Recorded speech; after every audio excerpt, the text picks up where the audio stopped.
Hi friends, welcome to குறிஞ்சி.com. இன்றைக்கி நம்ம குக்கரில் வெறும் 5 நிமிஷத்தில் சாம்பார் எப்படி ரெடி பண்ணுறதுன்னு பார்க்கலாங்க. அதுக்கு நான் 50 கிராம் துவரம்பருப்பை கழுவிட்டு குக்கரில் சேர்த்துருக்கேன். அது கூட ஒரு டம்ளர் தண்ணி ஊற்றிட்டு 3 பல்லு பூண்டையும் 1/2 ஸ்பூன் மஞ்சள் தூள், கொஞ்சமாக கட்டி பெருங்காயத்தை சேர்த்துருக்கேங்க. இதெல்லாத்தையும் சேர்த்து குக்கரை மூடி நல்லா 3லேருந்து 4 விசில் வர விட்டுடுங்க. அப்போ தான் பருப்பு நல்லா வெந்திருக்கும். இப்போ பருப்பு வெந்துட்டுருக்க அதே டைமில் வேறொரு அடுப்பில் நம்ம ஒரு கடாய் வச்சு 2 டேபிள் ஸ்பூன் அளவுக்கு எண்ணெய் ஊற்றிருக்கேன். எண்ணெய் நல்லா சூடானதும் 1/2 ஸ்பூன் கடுகுளுத்தரிசி, 1/2 ஸ்பூன் சோம்பு, 1/4 ஸ்பூன் அளவுக்கு வெந்தயம்,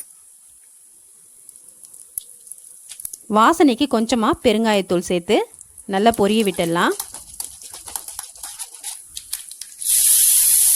இதெல்லாம் நல்லா பொரிஞ்சதும் ஒரு கத்து கருவேப்பிலை, 10 சின்ன வெங்காயத்தை இந்த மாதிரி கட் பண்ணி சேர்த்துருக்கேங்க.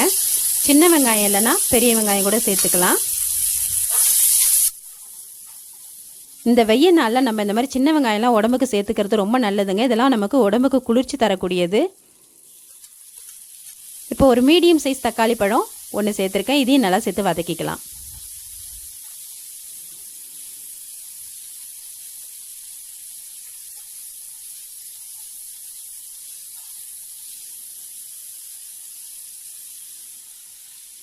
இன்றைக்கி நான் முள்ளங்கி சாம்பார் ரெடி பண்ண போகிறேங்க. அதுக்காக 2 முள்ளங்கியை இந்த மாதிரி தோலெல்லாம் சீவிட்டு கட் பண்ணி எடுத்துருக்கேன். இதையும் சேர்த்து நல்லா வதக்கிடலாம். காயை நம்ம கடாயில் நல்லா வதக்கிட்டோம்னா குக்கரில் சேர்த்து ஒரு விசிலில் காயெல்லாம் வெந்துடுங்க.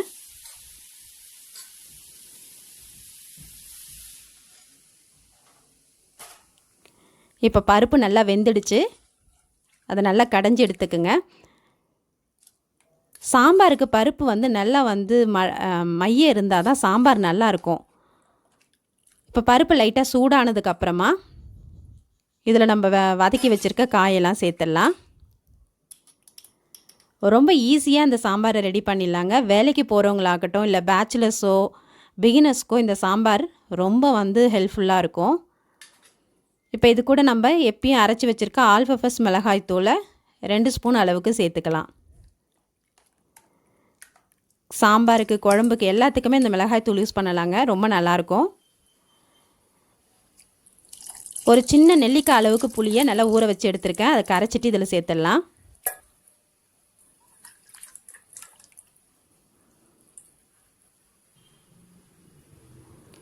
இதெல்லாத்தையும் கரைச்சிட்டு உங்களுக்கு எந்த அளவுக்கு சாம்பாரோட திக்னஸ் வேணுமோ அதுக்கேற்ற மாதிரி தண்ணி ஊற்றிக்கோங்க.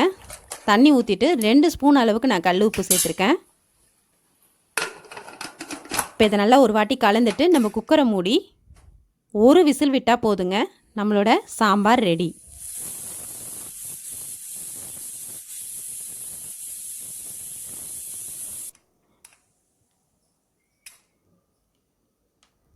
இப்போ ஒரு விசில் நல்லா விசில் அடங்கினதுக்கப்புறமா நான் திறந்துருக்கேன். உங்களுக்கு இன்னும் சீக்கிரம் சாம்பார் தேவைன்னா 2 விசில் விட்டுட்டு உடனே நீங்கள் விசிலை கேஸை ரிலீஸ் பண்ணிட்டாலும் உங்களுக்கு சாம்பார் கிடச்சிரும். இப்போ காயும் நல்லா வெந்துடுச்சு. இறக்க போகும்போது ஒரு 1/2 ஸ்பூன் அளவுக்கு நெய்யும் கொஞ்சமாக கொத்தமல்லி தழையும் கட் பண்ணி இது கூட சேர்த்துடலாம். ரொம்ப எளிமையாக செய்யக்கூடிய இந்த சாம்பார் ரெசிபி உங்களுக்கு பிடிச்சிருந்ததுன்னா லைக் பண்ணுங்கள், ஷேர் பண்ணுங்கள், சப்ஸ்கிரைப் பண்ணுங்கள். உங்கள் ஃப்ரெண்ட்ஸ் அண்ட் ரிலேட்டிவ்ஸோட இந்த வீடியோவை ஷேர் பண்ணிக்கோங்க. நன்றி, வணக்கம்.